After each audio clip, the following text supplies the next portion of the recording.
this wonderful talk show, Story Time, from Lion Gate Television. Lion Gate Television is a subsidiary of Lion of Mbano Movies. As you watch and listen to this story, I implore you to subscribe to our channel so that other stories from our channel could be coming your way. Thank you. This is about a story of a testimony that we got or we received from Owerri. This thing happened in Owerri some time ago. About a 12-year-old boy who regained himself, who was totally restored by a sudden appearance of a fierce-looking dog. This boy, as he was born deaf and dumb, one thing that his family did for him was to soak him in God. And the boy accepted that condition, giving his life completely to God. He almost slept in the church, maybe as a born-again Christian. At that age of 12, he was already a born-again Christian, maybe partaking in most of the activities of the church where he could perform well. He used to be a God-fearing child before that day when that happened. Among his siblings, he was the one closest to God. Sometimes, the rest of his family may see going to church as a burden, but the boy never relented. A Sunday would not pass by without seeing him in the church. Sometimes it became a kind of routine, going to church daily, maybe staying or maybe keeping himself busy, staying in the presence of God. He saw his condition as a maybe means of reaching out to God, and he continued like that. Then one fateful Sunday morning, when his family and the rest of his siblings, for one reason or the other, decided not to go to church, the boy in his usual way went to church on his own, all alone. So when he was going to church that day, at a point, a certain fierce-looking dog came out of nowhere, maybe probably from a house that was nearby. So this dog, I don't know why the dog came after the boy, went after him seriously, steadily.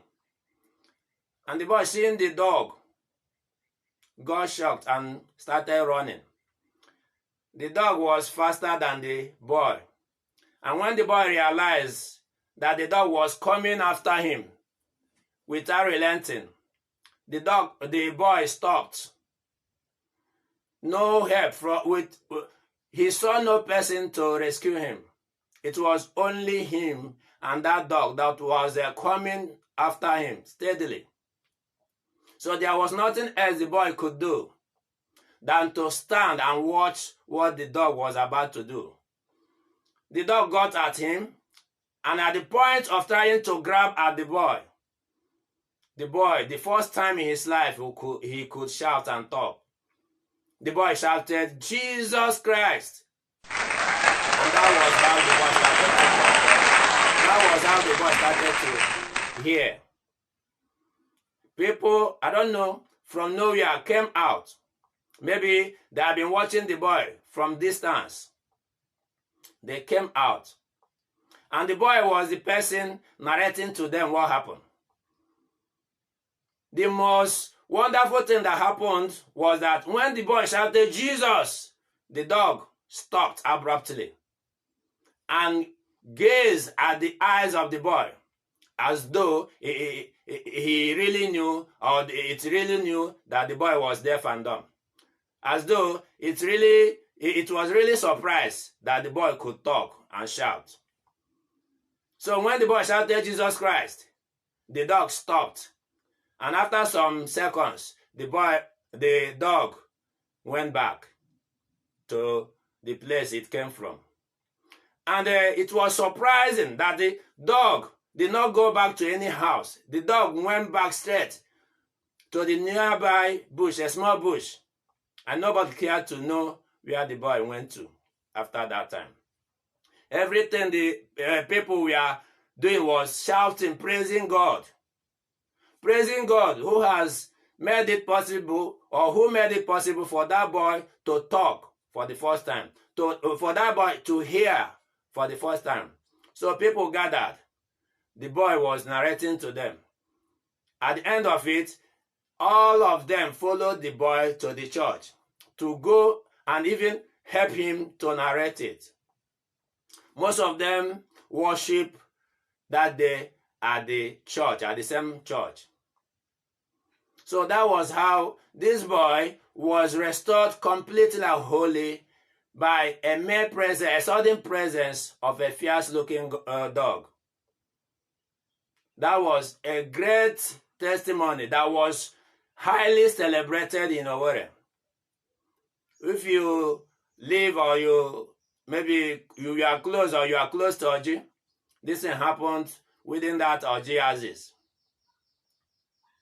What really bothered me or interested me much was the way the dog stopped at hearing the name Jesus Christ. And I came to think that that boy did not just shout Jesus. That boy must have seen Jesus Christ on the face of that dog. That boy did not just shout Jesus Christ from no experience. The boy must have seen Jesus Christ, seen the face of Jesus Christ on that dog. That must have been the reason why the boy shouted Jesus. And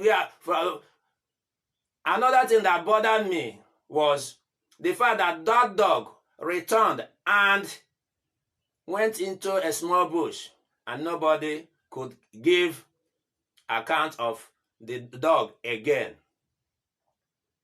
Nobody came out to say, this dog, yeah, it belonged to this person, it belonged to this person, it came from this house. The dog just went into the small bush and disappeared. I don't know if disappearance is the real word, but the dog went into the small bush and nobody saw it again. God used a fierce-looking dog to deliver a 12-year-old deaf and dumb. So, the morality of this story, not even a story, this is not a story, this testimony. The morality of this testimony is that God can use a situation that is bad, an ugly situation, to deliver whoever he chooses.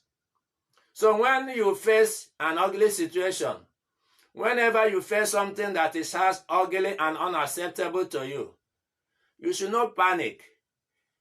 Just put yourself in the shoe of this boy that faced a fierce-looking dog, and out of it, he got delivered.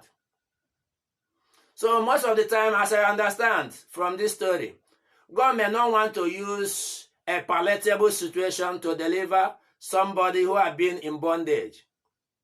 So what does it suggest or teach us?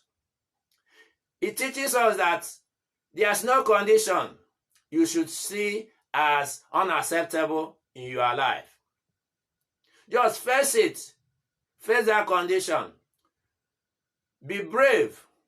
And don't forget God exists. If that boy had forgotten that God exists, he wouldn't have been able to shout Jesus Christ. And another thing that I learned from this story is that God must have used this condition of being deaf and dumb to bring the boy closer to himself, because it was that condition that made him soak himself into the presence of God.